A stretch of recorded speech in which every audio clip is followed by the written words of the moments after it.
교과책에 밑줄 치는 네 남자와 함께하는 교과를 토의하는 시간 15분 교토시 시작합니다.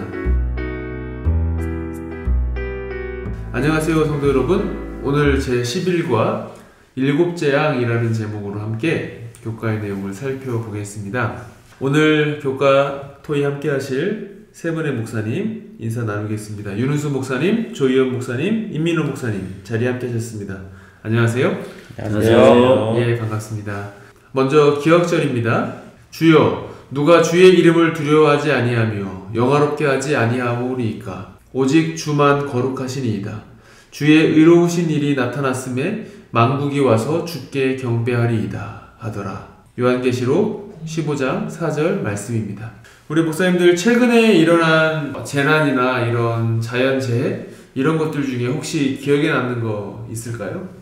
예, 조희연 목사님. 예, 요새 가장 모든 사람들이 심각하게 여겨지고 생각하는 것들이 바로 미세먼지가 아닌가 생각합니다. 이제 미세먼지 재앙이죠, 재앙. 예, 정말로 이 미세먼지가 아주 인간에게 각종 질병을 일으키고 참 문제가 많이 되는 것 같은데요. 예.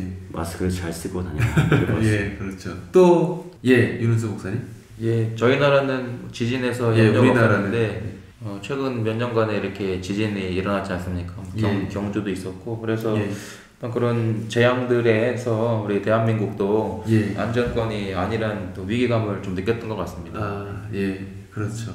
오늘은 제목에서 보는 것처럼 요한계시록 15장, 16장에 나오는 내용들을 바탕으로 이 마지막 시대의 일곱재앙의 내용이 무엇인지 함께 살펴보겠습니다.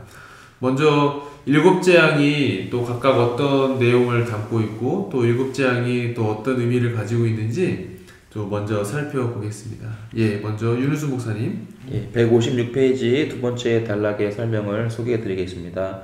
일곱 재앙은 지구 역사의 가장 마지막 시기에 일어나기 때문에 마지막 재앙이라고도 불린다. 반대로 일곱 나팔의 재앙은 기독교 전 역사를 포괄하며 그 범위는 제한적이었다.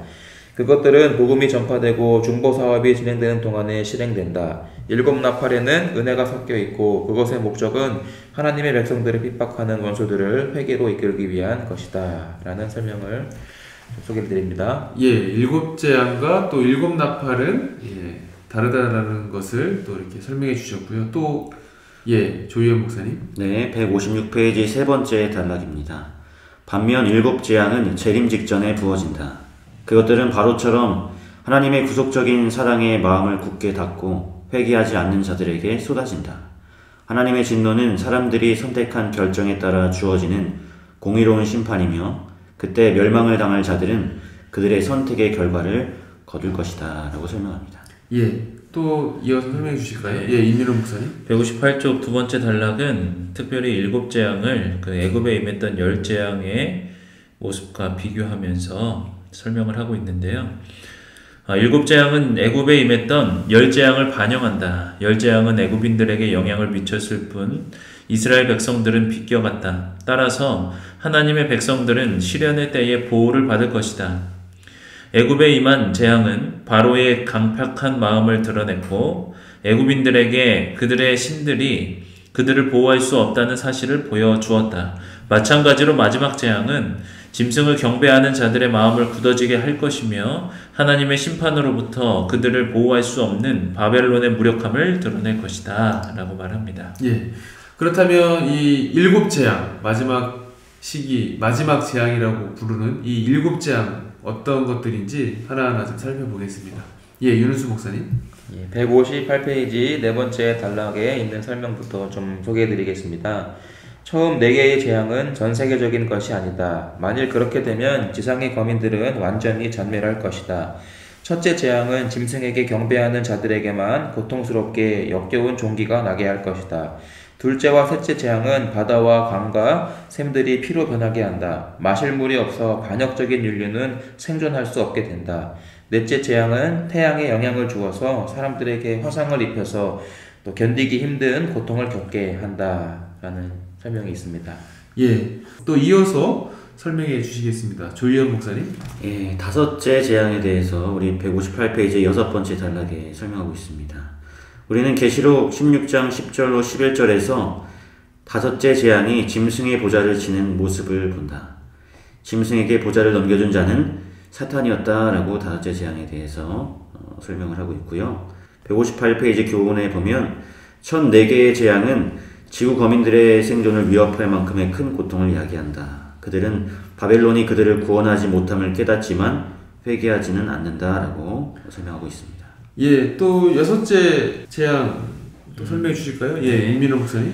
예, 160쪽 5번째 단락에서 이렇게 설명이 되어 있는데요. 요한계시록 16장 12절에서 상징적인 의미로 표현된 마른 유브라데 강은 마지막 때에 바벨론의 붕괴를 초래한다. 계시록에서 유브라데 강은 바벨론을 지지하는 전 세계적인 시민, 대중, 정치 세력들을 대표하기 때문에 그것들의 마름은 그들의 지지 철회와 바벨론의 멸망을 야기하는 그들의 공격을 상징한다. 세상 백성들은 생태계의 대변동을 보고 바벨론의 보호를 바란다. 그러나 다섯째 재앙이 바벨론의 권위의 보좌를 치자 도움을 바라는 것이 헛되다는 사실을 깨닫는다 라고 말합니다. 예, 이런 7 재앙에도 불구하고 사람들이 절대로 회개하지 않는다라고 이제 내용이 나왔는데요. 오히려 더 바로의 마음이 강팍해진 것처럼 그렇게 된다라고 소개를 해주셨는데 왜 그렇게 절대로 회개하지 않는지 그 이유가 무엇인지 좀 살펴볼까요? 예, 윤은수 목사님. 159페이지 첫 번째 단락의 설명을 소개해드리겠습니다. 이제 사탄의 권위를 상징하는 보좌도 이러한 재앙의 영향에서 피할 수 없다. 사람들은 고통을 당하며 바벨론이 그들을 보호할 능력이 없음을 깨닫는다. 그럼에도 그들은 하나님께 반항하기로 마음을 정했다. 끔찍한 재앙으로도 그들의 마음은 변하지 않는다라고 강팍한 마음을 설명해주고 있습니다. 예, 그리고요. 예, 조희연 목사님. 예, 161페이지 첫 번째 단락인데요. 그들은 속았다는 사실을 알고 바벨론으로부터 등을 돌려서 그것이 파멸에 이르게 한다. 그러나 앞서 보았듯이 그들의 마음은 하나님과 그분의 백성에 대하여 여전히 강팍한 상태에 머문다. 그래서 그들은 온 세상으로 하여금 하나님의 백성을 대적하고 그들을 지면에서 쓸어버리기 위해 하나로 연합하자고 설득하는 사단의 마지막 미혹의 밑거름이 된다라고 설명합니다. 예, 임민호 목사님이 잠깐 소개해줬던 내용을 좀 더 살펴보자면 유브라데 강이 말라 동방에서 오는 왕들의 길이 예비된다. 이 말씀은 또 어떤 의미가 있는지 또 살펴보겠습니다. 임민호 목사님. 네, 162쪽 첫 번째 단락을 보면 아까 말씀드린 것처럼 그 요한계시록 16장 12절에 따르면 유브라데 강이 말라야 하는 이유는 동방에서 오는 왕들의 길을 예비해야 하기 때문이다 라고 말을 하고 있는데요. 그 이유에 대해서는 그 전에 설명을 드렸기 때문에 그 다음에 왜 이러한 일이 일어나는지 우리들이 짐작을 해볼 수가 있습니다. 구약 성경을 보면 고레스와 그의 군대는 북방에서 내려와 동쪽으로부터 바벨론에 접근했다. 그들이 바벨론을 정복했기 때문에 하나님의 백성들은 그들의 땅으로 귀국할 수 있게 된다. 마찬가지로 상징적인 유브라데 강의 마름은 하나님의 마지막 백성들에게 구원을 제공하기 위해서 동방에서 오는 왕들의 길을 예비한다 라고 말을 하고 있습니다. 예, 그래서 좀 더 구체적으로 또 살펴볼까요? 예, 윤은수 목사님. 예, 그 다음 단락의 설명입니다. 요한계시록 16장 12절에서 말하는 동방에서 오는 왕들은 그리스도와 그분의 하늘 군대를 가리킨다.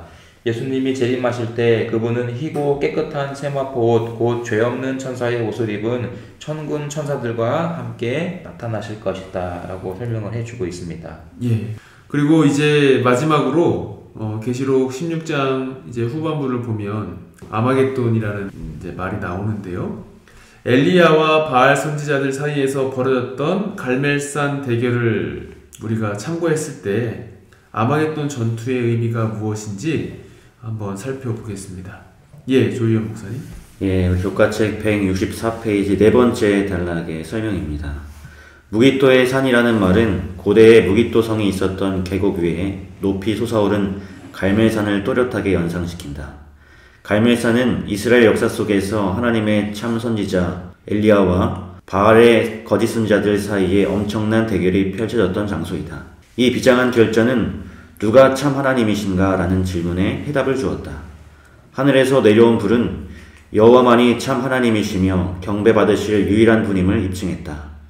아마겟돈 전투의 영적인 쟁점, 곧 우리가 하나님과 사람 중 누구를 섬길 것인가의 문제는 재앙 전에 결정되며 용과 짐승과 거짓 선지자의 편의 선자들은 예수님이 십자가에 못 박히실 때 유다가 그랬던 것처럼 완전히 마귀의 지배를 받을 것이다. 예. 그리고 또 이어서 설명해 주실까요? 예, 임민호 목사님. 네, 165쪽 첫 번째 단락은 이렇게 또 이야기를 하고 있는데요. 아마겟돈은 중동의 어느 지역에서 벌어지는 국가 간의 군사적인 전투가 아니라 그리스도께서 전 세계적으로 악의 세력과 맞서는 영적인 대결이다.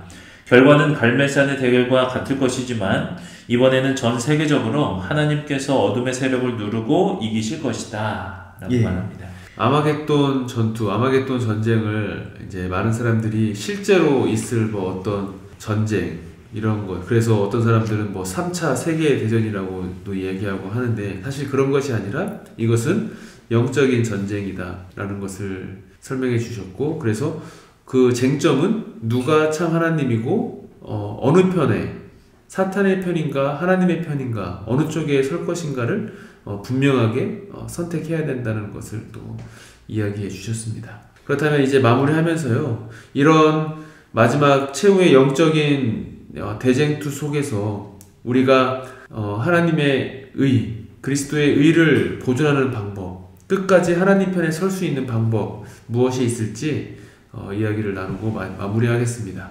예, 윤은수 목사님. 예, 165페이지에 영감의 교훈 가려 뽑은 기별 3권 426페이지에 교훈을 소개해 드리겠습니다. 전쟁을 위한 준비, 아마겟돈 전쟁이 있게 될 것이다. 그리고 그날에는 우리 중 아무도 자고 있어서는 안 된다. 우리는 슬기로운 처녀들처럼 등과 함께 우리의 그릇에 기름을 가지고 눈을 크게 뜨고 깨어 있어야 한다.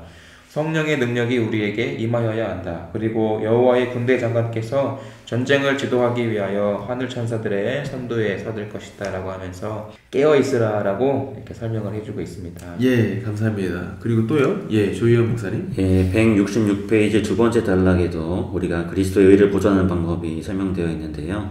그러나 하나님께서는 이 세상에서 성경, 오직 성경만을 모든 교리의 기준과 온갖 개혁의 기초로 삼아 지지하는 백성을 가지실 것이다.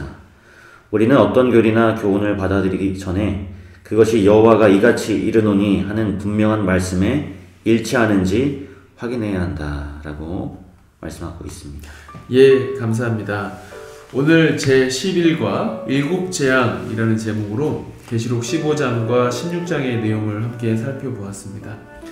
마지막 시대, 정말 그 마지막 시대의 마지막, 그 마지막에 이제 재림하시기 전에 일곱 재앙의 기간을 저희들이 보낼 텐데요.